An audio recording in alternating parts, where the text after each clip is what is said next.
want to let you know I've learned two things this morning already. One is all I have to do is do this, and it makes Miss Lorraine go sit down.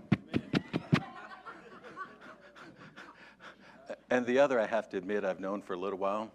That is, the only way you can really get Brother Ivy to be quiet is to ask him to pray. Yeah, I won't do it because I'm praying. Father, we thank you for this time, Lord. We appreciate the brother here, Lord.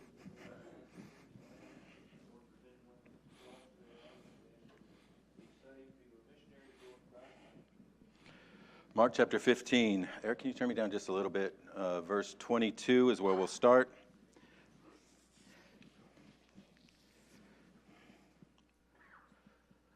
Mark 15:22, and they bring him unto the place Golgotha, which is, being interpreted, the place of a skull. And they gave him to drink wine mingled with myrrh, but he received it not. I'm going to point out a couple things as we go through here. First, let me just say this. Brother Rick, we've said this again and again and again, but I'm going to say it again because, I only know so many things. So when you look at the book of Mark, it is a little bit different than the other Gospels. And here is another place where it's just, this account is a little bit different. Now, when you say it's different, you got to be careful because right away, Brother Ivy, oh, what do you mean? There's contradictions? No, it's not contradictions. It's like when you teach Sunday school and you give out the kids 15 pictures. It's all the same picture, but when you look at them, this one's a little bit different than this one. This one might be color dominant green. This one's color dominant. And that's what happens when you look at the book of Mark. There's just a little different dominance in certain areas. And one of the things, when you get to the crucifixion, which from the very beginning, Justin, from the very beginning, we said Mark is a book of action. Okay? So when you get to the crucifixion, you know what I expect? I expect to have a list of all of the actions, but there really isn't. Okay, we're going to read through this passage.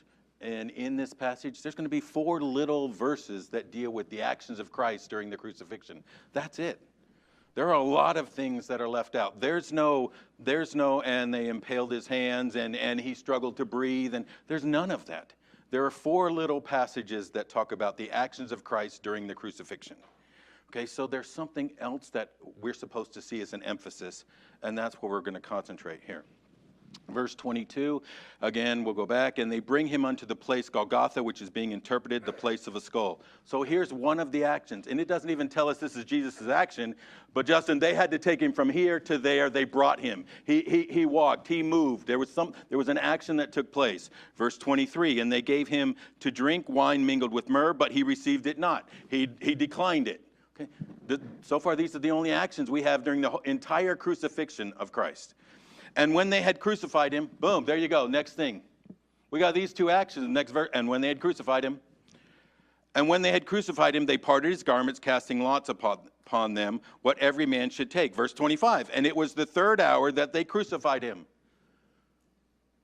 3 hours have gone, and it's like Mark skipped over all of them. The first 3 hours of the crucifixion, they happened, they passed.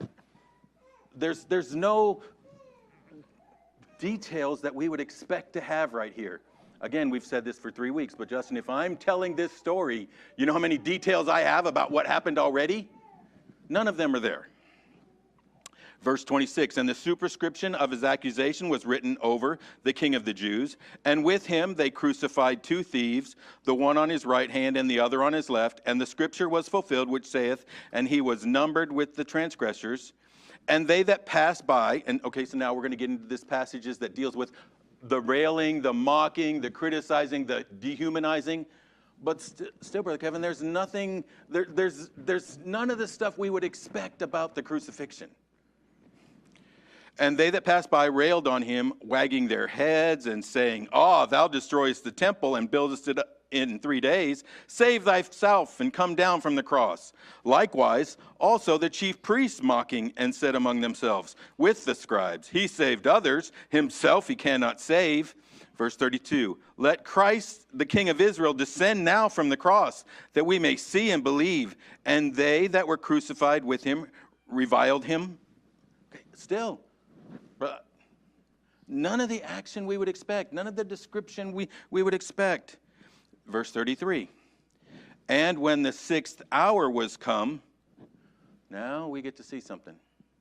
And when the 6th hour was come, there was darkness over the whole land until the 9th hour. Verse 34, we see an action. And at the 9th hour, Jesus cried with a loud voice, saying, Eloi, Eloi, lama sabachthani, which is being interpreted, because this was said in Aramaic.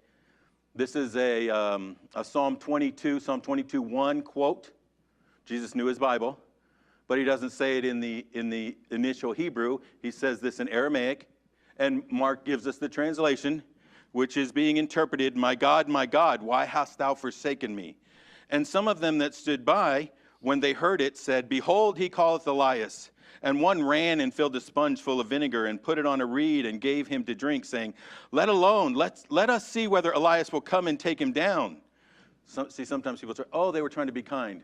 Doc, they weren't trying to be kind. They just wanted to see what's going to happen. Let's provoke this as long as we can and see what big thing happens. If you really thought a big thing was going to happen, what are you doing? And Jesus cried with a loud voice and gave up the ghost. There.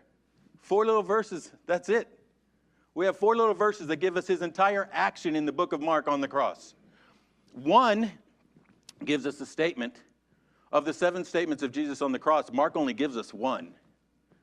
And he references a different one. We don't know what it is. Verse 39, verse 38, verse 37. And when Jesus cried with a loud voice and gave up the ghost. He cried with a loud voice. He cried out something. Maybe it is finished. Maybe this is into thy hands. I don't know. Doc, maybe it's an 8th statement. I don't know. He doesn't even give it to us. All of the concentration here in Mark's passage is on what happens after the first 3 hours. They put him on the cross. They brought him, they took him, they did this, they put him on the cross. Everything changes when it gets to this place, and darkness. And that's where we're going to spend our time. We're going to look at this in verse 38 and 39. Because hopefully we get to 39. I would say, Doc, this is personal opinion. So personal opinion can be whatever it is. You can even disagree with it. You know what I'm going to say? Okay, you can have your opinion. But I would say the most crucial verse in this entire book is verse 39. And why would I say that? Because it simply repeats what is said in verse 1. There is a statement made in 1:1 that is now revealed again in 39. And it doesn't happen. Brother Mike, this is what's so important about it. 39, ready for this? I love these. I love when it works out this way. 39 comes after 38. And you know what happens in 38? The veil of the temple is rent from top to bottom. That wall that has been the separation is torn open. And the very next verse we get is that somebody comes to God, which we see in the very beginning of the chapter. Chapter 1, verse 1. Jesus, the Son of God. It is the reason for the proclamation of the entire book. And we see it take place in verse 39. Now, hopefully we're going to get there. Darkness. It seems to be the main action. It's where we're going to spend our time. Darkness in the Old Testament signals God's displeasure and his imminent judgment. Now, you say, Brother Jeremy, you're making a statement. I am making a statement, and you have to study the Old Testament to find out where that statement comes from. But I'll give you 2 places you can go to look, and then we're going to take a look at a third one in Exodus. Deuteronomy chapter 28 gives us this picture that if you don't hearken unto God, if you turn away from God, then what will happen is you will be like the blind at noon. Your life will be in darkness. And it's important that it says at noon because it gives it a tie directly right here to this passage, because you know when it became dark? At noon. Okay? That's what your life is going to be like. Amos chapter 8 gives us this picture. The day of his judgment, it's going to begin with darkness. Guess when? At noon. And it's going to be darkness at noon on a clear day. That's what's going to happen. That's when his judgment comes. That's a sign of his judgment. But the one I really want to look at is, because it's the one we know the best, is in Exodus chapter 10. And it probably is like 20, 21, somewhere right in there. This is the second to the last of the plagues. 10 plagues. We all, how many plagues? 10 plagues. We know what the last one is. We know somewhere in there there's frogs and there's locusts and the river. Notice all of those things are not doing what they're supposed to do. All of these plagues, God's judgment, are taking his order out of creation. If we had more time, we would spend time on that, right, Kevin? Because that's really what his judgment does. It gives us what we want. He brought in order. Sin, when it is finished, bringeth forth death. All he does is give us what we ask for. But, so you go through the plagues, the second to the last plague. He says, Moses, go stand, stretch out your arms, and it will be dark for 3 days. Now, this isn't at noon. You know what this is? How many hours was it dark? 3 hours. He said it'll be dark for 3 days. And it was dark. And when you get into this, okay, I probably listened, I easily listened to 25 different people deal with this passage. Every one of them has the same illustration when it gets to dark. I went into the cave. Now, they pick a different cave in the United States. Usually it's a very big one in Kentucky. But I go into the cave, and they turn the lights off. But, Mike, you're laughing because you use that illustration. Me too. But somewhere when I was younger, when we were in Texas, I got a better illustration. I worked for a church, so I got paid for, I worked in a school, I got paid for 10 months. That leaves a couple of months you're not getting paid. Well, the bills still come during those months. So I had to pick up a job. Well, I saw this ad, and I was young and more fit and less fat. And so a job was tunneling. I had no idea what they were talking about, but I went and applied. Well, I'll tell you what they were talking about. Justin, this was, I don't know, this was like in 1990. In 1990, $18 an hour was a ton of money. Now it's barely above minimum wage, but then it was a lot. And they were paying $18 an hour. So, and I'm hired. This is the easiest interview ever. They went, take off your shirt. All right, you got a problem working with a bunch of Spanish people? No. You afraid of the dark? No, you're hired. Show up Tuesday at 8:30 at night. Well, this is what we were doing. We were going 30 feet into the ground, and they had already gone about 60 feet laterally. And every night we would take an air drill, and we would drill 18 holes, 9 foot deep into the rock. And then, Matt, we would pack them full of nitro sticks, and we would vacate the tunnel. And we would blow the nitro sticks. Actually, we vacated the tunnel, and we went up the hole, because that's just a big old cannon. And then we would go back down, and all that rock we just blew up, we would pick up. Sounds fun. And then we would take an air chisel and make it all nice and sharp and put metal in there and line the hole so it didn't fall down on the next person. We went about 5 feet a night. If we went 6 feet, they were like doing cartwheels up on the top. So sometimes when you go down there, the generator would go out. And when the generator goes out, it's dark. And you know what you do when it's dark? Nothing. You don't move. You don't do anything. Because it might go out when you're packing the nitro sticks. It might go out when you got a 90-pound air spade. You don't do anything. And you just start praying for the lights to come back on. Well, for 3 days, it was that dark. And go back and read it, Exodus chapter 10. It says they didn't leave their beds. They saw no one. Finally, Moses goes to see Pharaoh. And Pharaoh says, just fix it, like he always does. He says, okay, God will fix it. But then you're going to give us, we're going to sacrifice, and we're going to leave. I'm done with you. I won't see you again. Moses, if you come in front of my face again, I personally will kill you. You know, Moses tells him, you're right. On this, we agree. You won't see me again. Moses leaves. God tells Moses. He says, let me tell you about this thing we're going to call the Passover from now till forever. He said, there's going to be blood in every house, it is either going to be the blood of the Lamb or it is going to be the blood of the firstborn. You know when that happens? That follows the darkness. Darkness is a sign of God's imminent judgment and wrath. Okay. Now, they should know what's going on here because we're talking about the Passover. You know what happened just a couple hours ago in real time? He said, bread, this is my body that's broken for you. He said, this is the cup, drink, this is my blood. He said, I am your Passover lamb.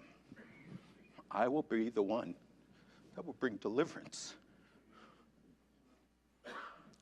Brother Kevin, what happens before deliverance is God's judgment.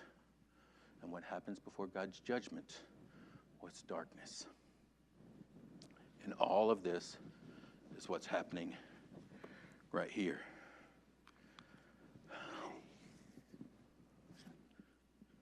Gotta hurry. I should have got through this part before the preacher got in here.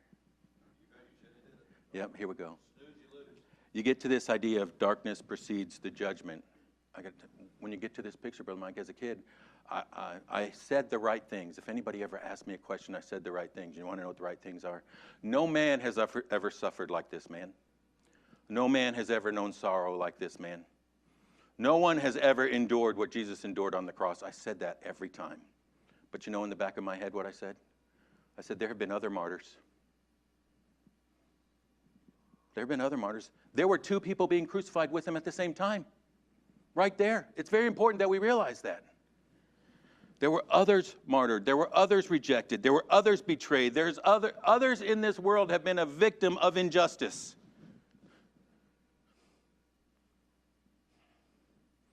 But Kevin, you don't have to admit that preacher's in here, so you don't have to say, but hasn't that ever popped into your head? You know what makes this so different is the supernatural darkness. Because that lets us know that it wasn't just the evil of man being thrown on him. Yep, he endured all the evil that man can do. He was mocked, he was martyred, he was crucified, he was rejected, he was betrayed, he was abandoned, he was beaten, he was bruised. I mean, anything man can do was done to him. But man is so evil, we've done that to man forever. But right here, God's wrath is being poured on him. Before the judgment comes the darkness. And this is a symbol that this is not just the judgment of man. This is not the evil of man. This is God's wrath. Now, so preacher's here and I had to confess that I was always arguing little kid. Now I have to confess, I can't understand that. I can't understand how the essential of the Trinity, the 3 in 1, is together. Okay, because it's never broken. There's an eternality of God.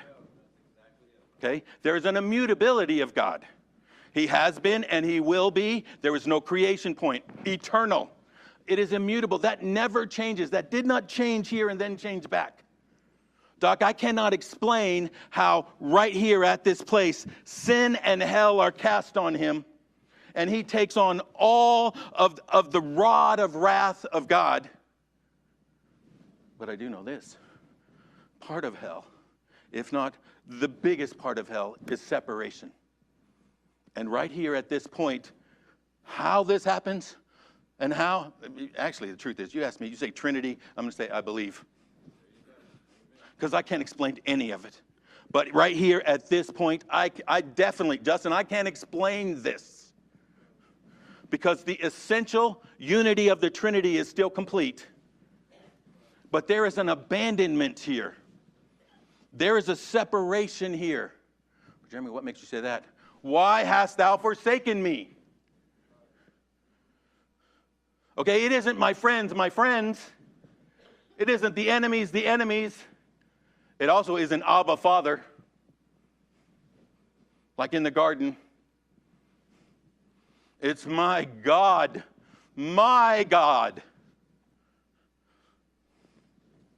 But Kevin, at this point, he takes on all, not just the evil of humanity, he takes on the wrath of God for you and me. And somehow, somewhere, that is a separation that he had never known before.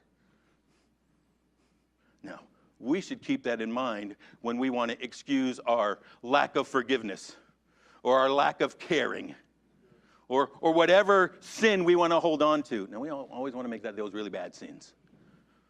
But how about we make it the Christian sins?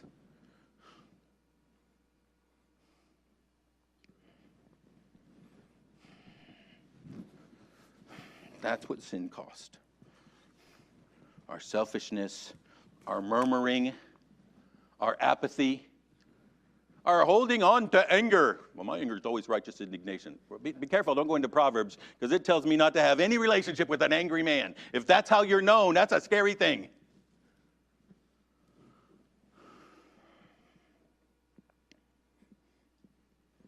He said with a loud voice. He was not beat down. This was not a whimper.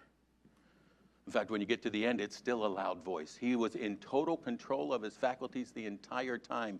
But in this time, he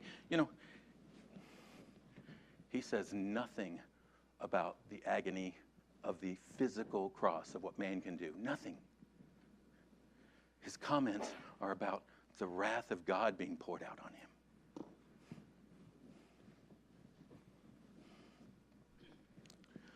Now I got 15 minutes, and I want to consider this darkness a little bit. And I will admit this, I have to admit this, since like 2 weeks ago the preacher gave this great definition, the difference between teaching and preaching. Brother Mike, I think you might have been in class, but it was great. In fact, I just sat back there listening to the whole thing saying, stop now, stop now, stop now, stop now, please stop now. You're making me feel like such a failure, stop now. So I came to the conclusion that normally I just, drive in the shoulder. I'm over here in the side. And that's probably true. But Doc, I'm going to tell you admittedly, because I don't want to skip over this. This morning, we're just going to go all the way in the grass. I'm not even on the road. If you're trying to make the road stay in the teaching lane, okay, there's an application that needs to be made here. We need to understand. Okay. And that's where I want to spend some time. All four of the Gospels show us that the events of Jesus' death happened in the dark. Okay, Luke talks about the fact where he says, you've come to take me when you come to take me. Yeah, this is the hour of the power of darkness. Okay, this is a time that darkness will reign.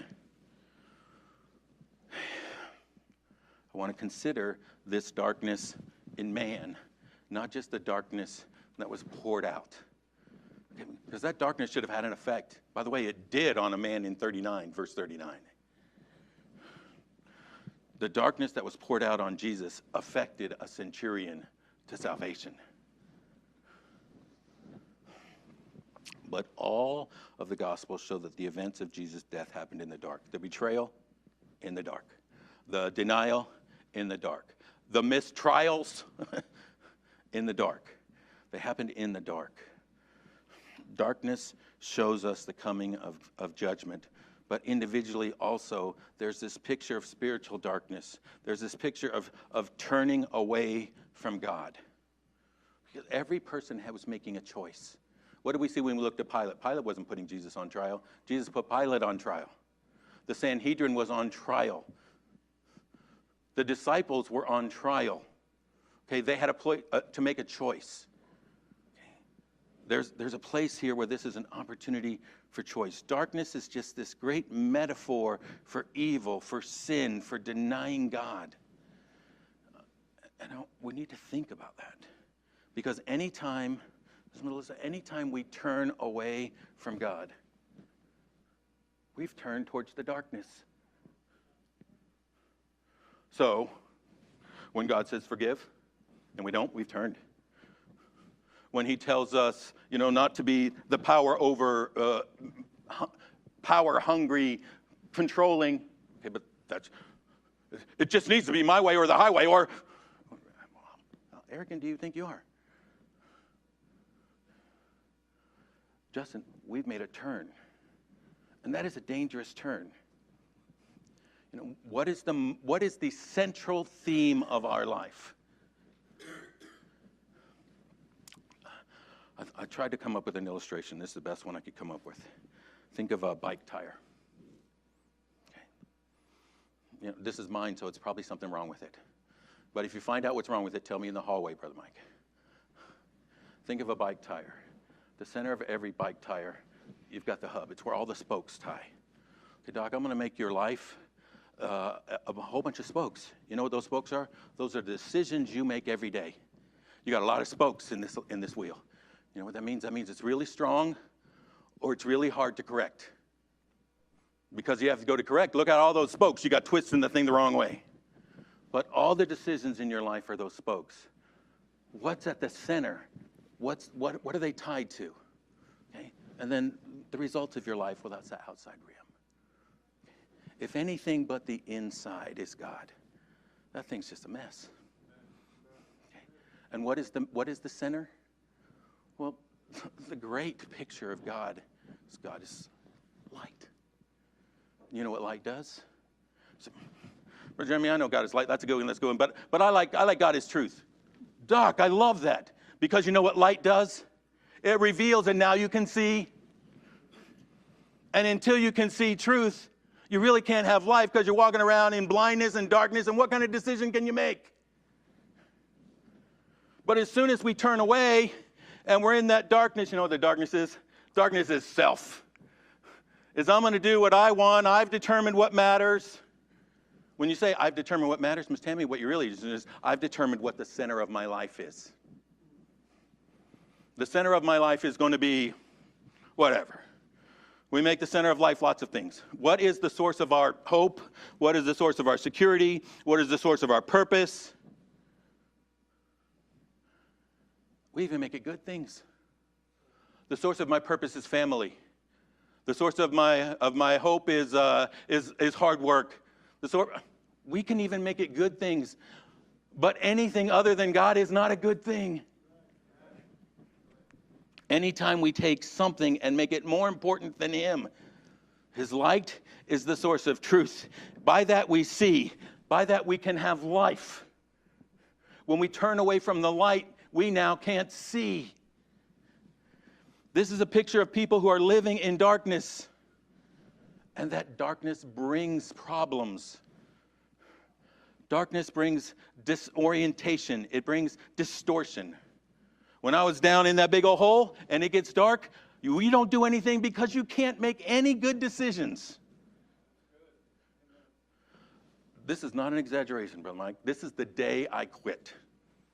Okay, I quit. That's the only job I've ever walked off in my life, and I literally walked out of that hole, climbed up that ladder, and got in the car and left. The lights went out. I was working with some 6'3", massive human Mexican guy that just never got tired. And I was in pretty good shape. I didn't think I got tired. But he never got tired, and he never stopped. And the lights went out, and he continued with the air spade, and we had already packed the nitro sticks on this side. And when the lights came back on, he lost which side he was on and had went right through a nitro stick. How do you know? Because there's a nice big pink hole right there. You just have no idea what you're doing. And in your life, without any light, you're coming this close to blowing the whole thing up. True story, I came home and woke her up. What are you doing home? I quit. Okay.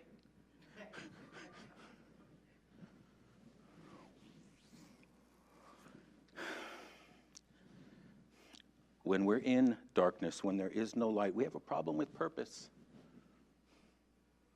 What do you mean? Well, we're looking for security, and we're looking for satisfaction, and we're looking for fulfillment. And we're sticking all kinds of things in there. Maybe it's work, maybe it's 401k, maybe it's fun. I just need to have fun. You know, you're always just trying to top the fun. What you're going to find out is anything you try to stick in those places other than God, it's just too small. Because you were created for way more than fun, way more than money. It creates a person who's insecure and fearful. Because, Brother Mike, if I make relationships my center, that's not so bad, because I want to love people. I make relationships my center. I need their approval. I am always fearful I'm going to lose it. I am emotionally blackmailed my whole life. And then I got this other side saying, that's not loving. What a mess. A distorted mess with no hope.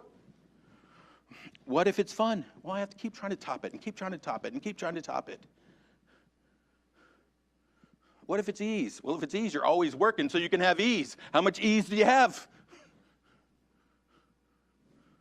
Well, I like my job. Just wait.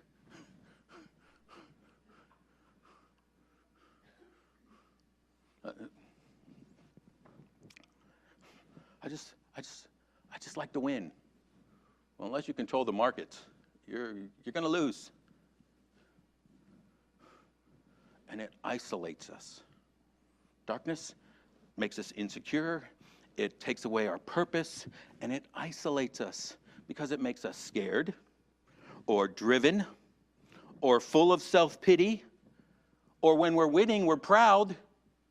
Okay, scared, driven, full of self-pity, and proud, those are not attractive people. If you had a porcupine, you could put those on every quill. Who wants to hug the porcupine?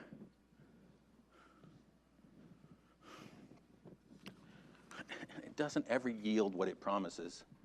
And so we're just rat in the wheel, rat in the wheel.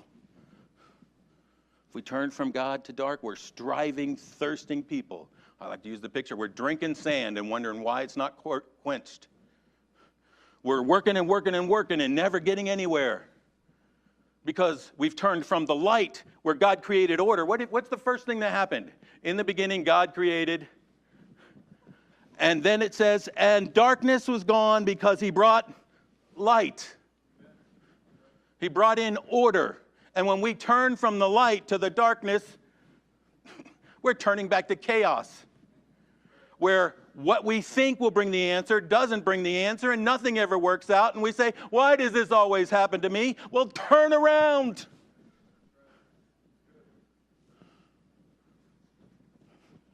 When we look at the crucifixion, none of this makes sense. For 3 years, he'd performed miracles.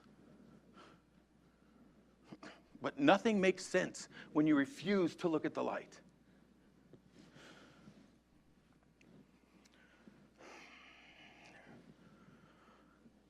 I'll give you a little illustration. See? Let's say I want to be a good teacher, which, by the way, I do. What, because you want a pat on the back? No, because well, first I can just say, I want to be good at everything I do, or why do it? But second, but I'm like this honest, I don't do this for me. For me, I would be lazy. If not told to serve, I might chase fun. God's commandment is some protection. I would gladly just go hold the baby. But what happens, and preacher can tell you this, I'm here almost every Sunday morning early. And part of what being early is, it's because I come by here, and I know, Brother Wayne, that barring a problem in life, you will be here. So if you think I don't stop by this chair and say, I don't know what's going on in Brother Wayne's life, but please, Lord, let your word be helpful to Brother Wayne this morning, then you're crazy. Okay. I want to be a good teacher. I want to be a good father. I want to have a good home. I want to have good influence. I want to be a good manager.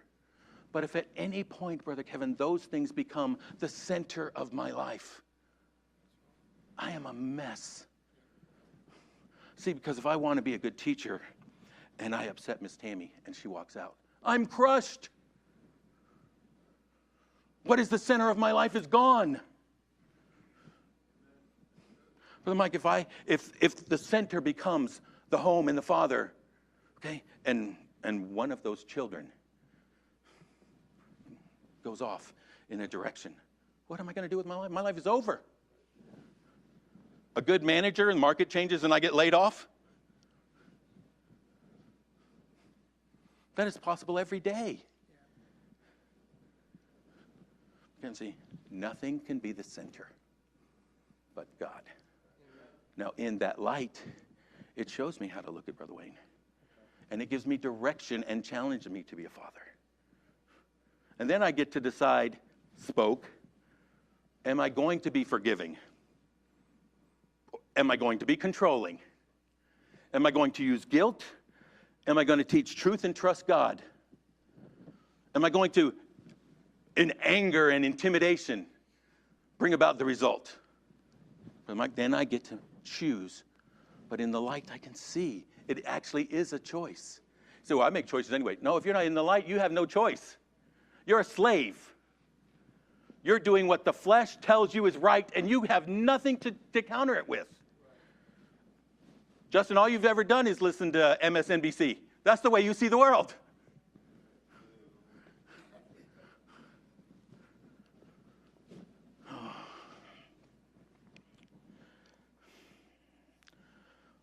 There can only be light and truth and the choice for life when God is in the center.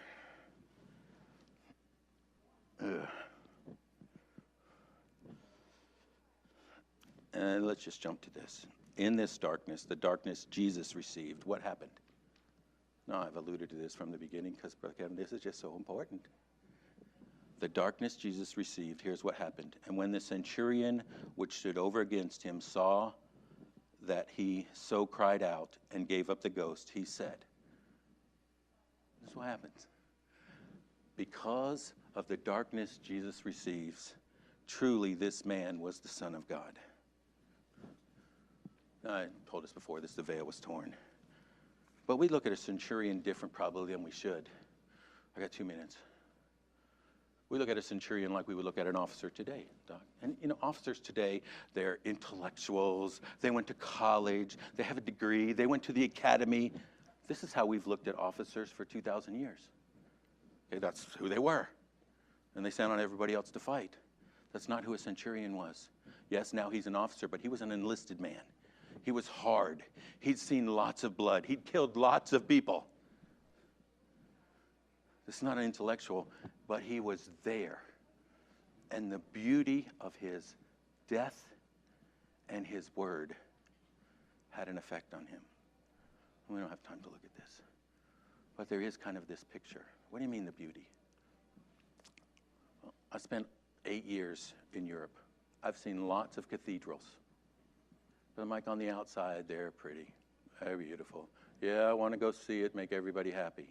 But after you've seen a couple of them, Doc, you've seen a couple of them.